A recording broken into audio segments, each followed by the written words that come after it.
आज सुनते हैं कार्तिक महात्म्य पहला अध्याय।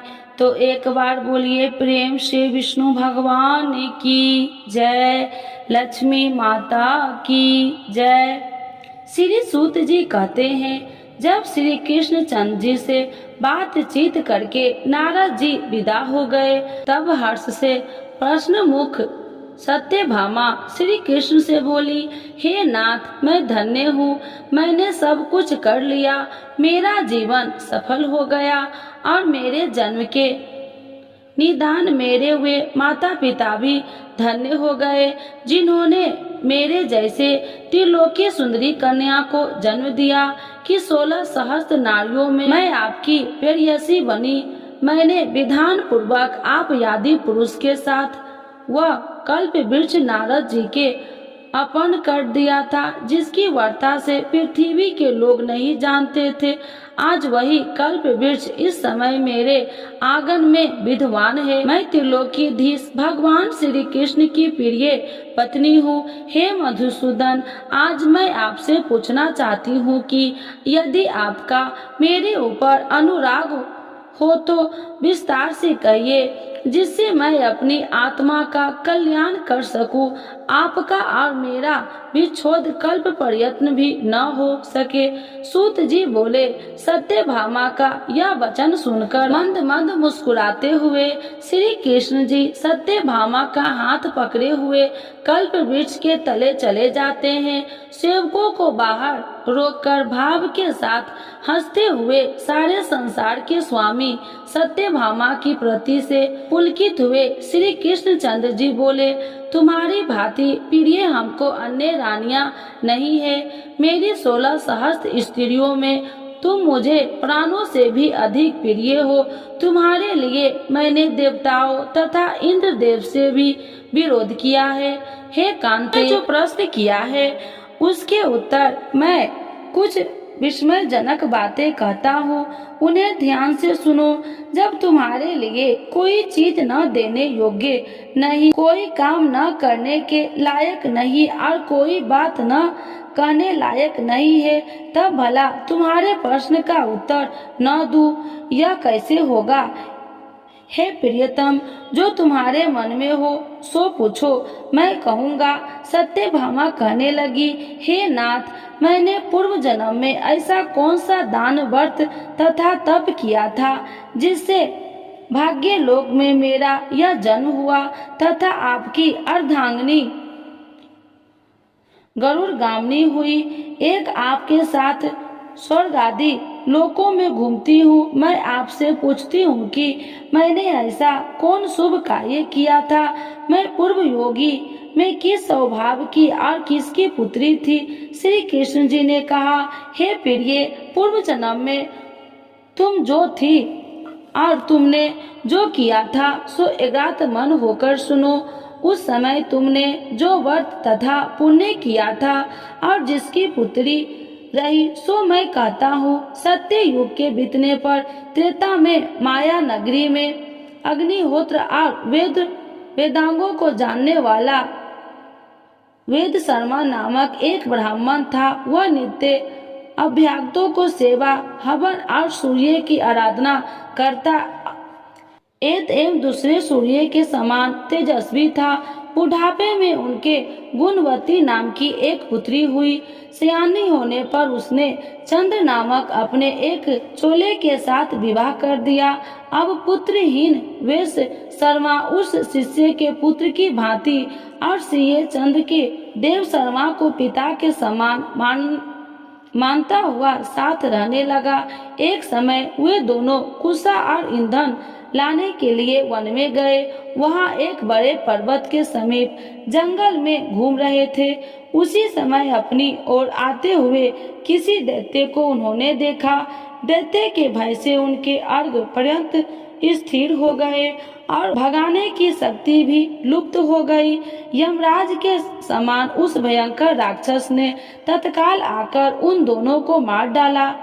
मरणोपरांत उस क्षेत्र के प्रभाव से तथा धर्मात्मा होने के कारण पर्षदगण उनको वैकुंठ भवन में ले गए।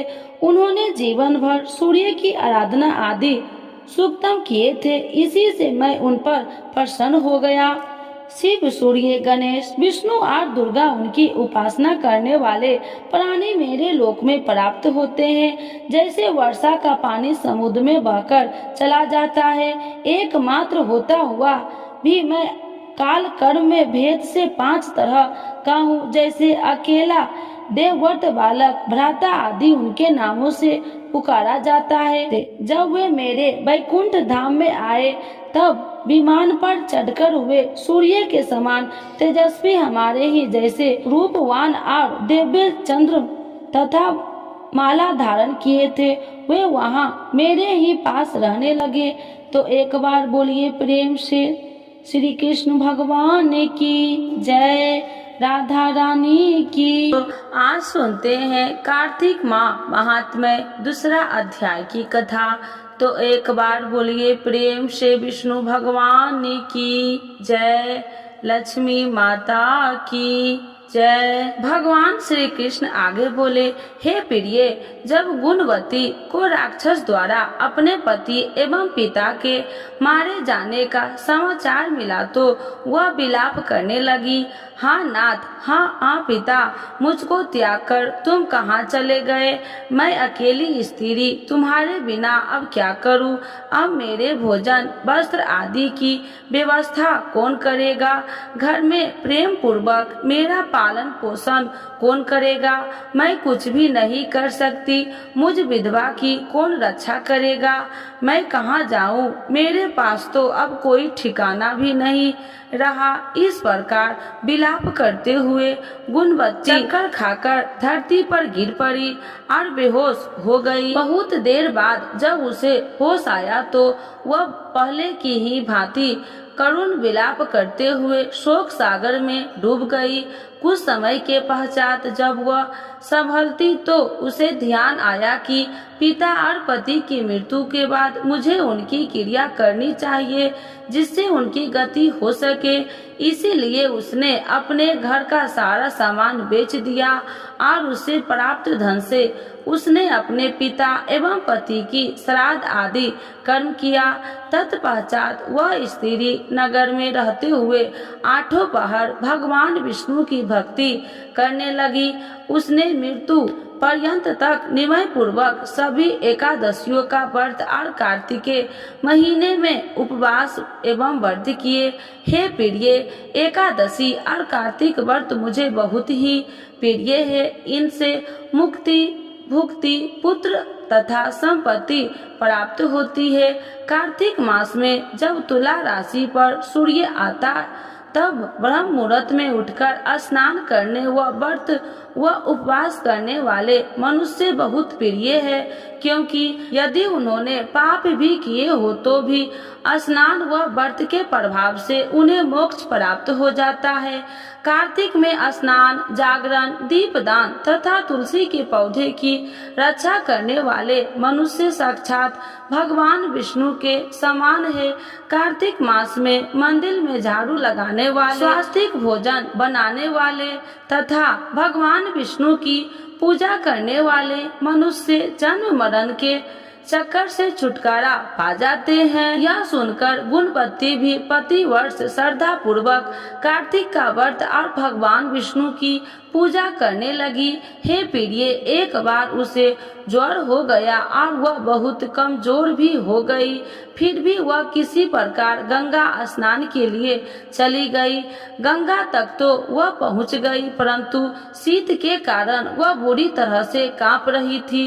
इस कारण वह शीतल हो गई थी। अब मेरे भगवान विष्णु दूत उसे मेरे धाम ले आए। तत्पश्चात ब्रह्मा आदि देवताओं की प्रार्थना जब मैंने कृष्ण अवतार लिया तो मेरे गण भी मेरे साथ इस पृथ्वी पर आए, जो इस समय यादव है।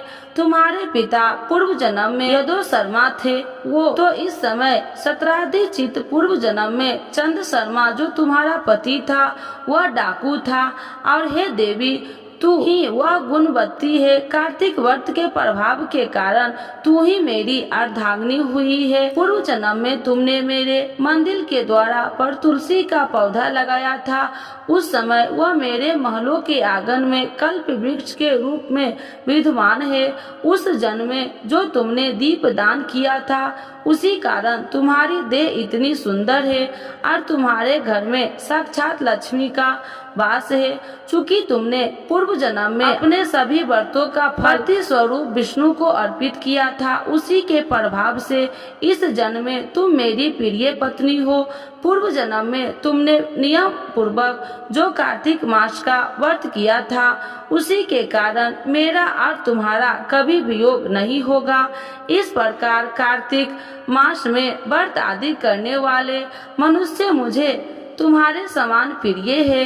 दूसरे जप तप यज्ञ दान आदि करने से प्राप्त फल कार्तिक मास में किए गए व्रत के फल से बहुत थोड़ा होता है, अर्थात कार्तिक मास में व्रतों का 16वां भाग भी नहीं होता। इस प्रकार सत्यभामा भगवान श्री कृष्ण के मुख से अपने पूर्व जन्म के पुण्य का प्रभाव सुनकर बहुत प्रसन्न हुई। दूसरा अध्याय संपूर्ण। तो एक बार बोलिए प्रेम से विष्णु भगवान की जय, लक्ष्मी माता की जय। आज सुनते हैं तुलसी माता की चालीसा। यह चालीसा सुनने से होती है हर रोगों से मुक्ति, मिलती है सुख समृद्धि का आशीर्वाद।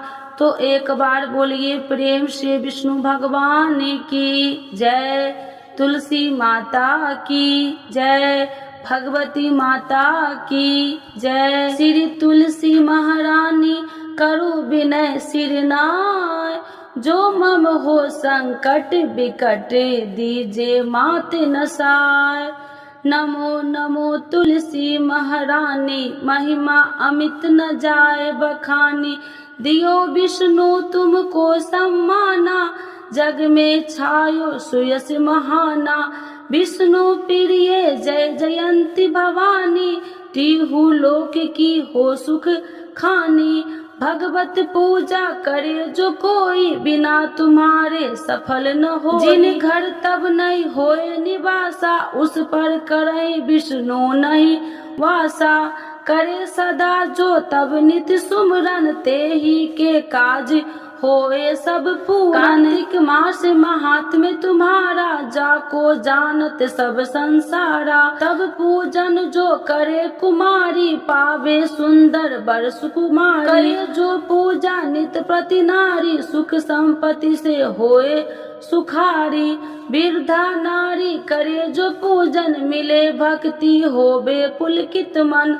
श्रद्धा से पूजे जो कोई, भवनिधि से तर जावे सोई। कथा भागवत यज्ञ करावे, तुम बिन नहीं सफलता पावे।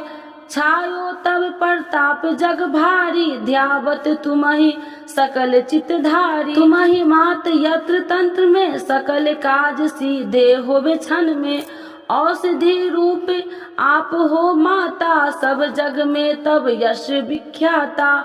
देव ऋषि मुनि और तपधारी, करत सदा तब जय जयकारी। वेद पुराणन तब यश ज्ञाया, महिमा अगम पार नहीं पाया।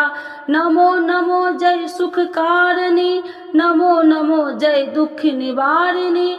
नमो नमो सुख संपत्ति देनी, नमो नमो अख काटन छेनी।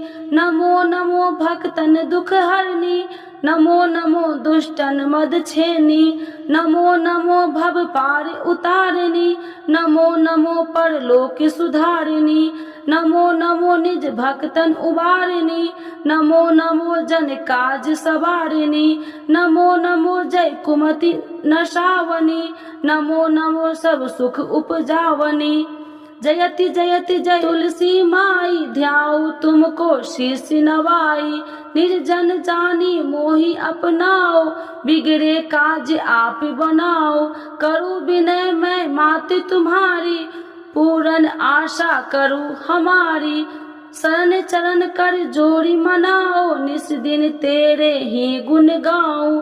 करहु मात यश अब मोह पर दाया निर्मल होए सकल मम काया। मांगू मात या बर दीजे सकल मनोरथ पूरन कीजे।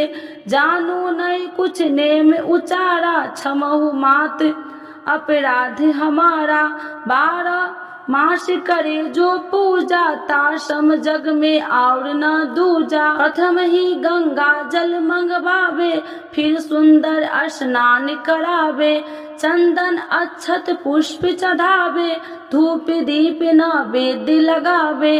करे आचमन गंगा जल से ध्यान करे हृदय निर्मल से। पाठ करे फिर 40 की स्तुति करे माते तुलसी की। यह विधि पूजा करे हमेशा ताके तन नहीं रहे कलेशा। करे मास कार्तिक का साधन शोभे नित्य पवित्र सिद्ध हो जाई। है यह कथा महासुखदाई पढ़े सुने सो भव तर जाई। यह श्री तुलसी चालीसा पाठ करे जो कोई। गोविंद सो फल पावही जो मन इच्छा होई। तो एक बार बोलिए प्रेम श्री विष्णु भगवान की जय। तुलसी माता की जय। भगवती माता की जय। सर्वदेवी देवताओं की जय।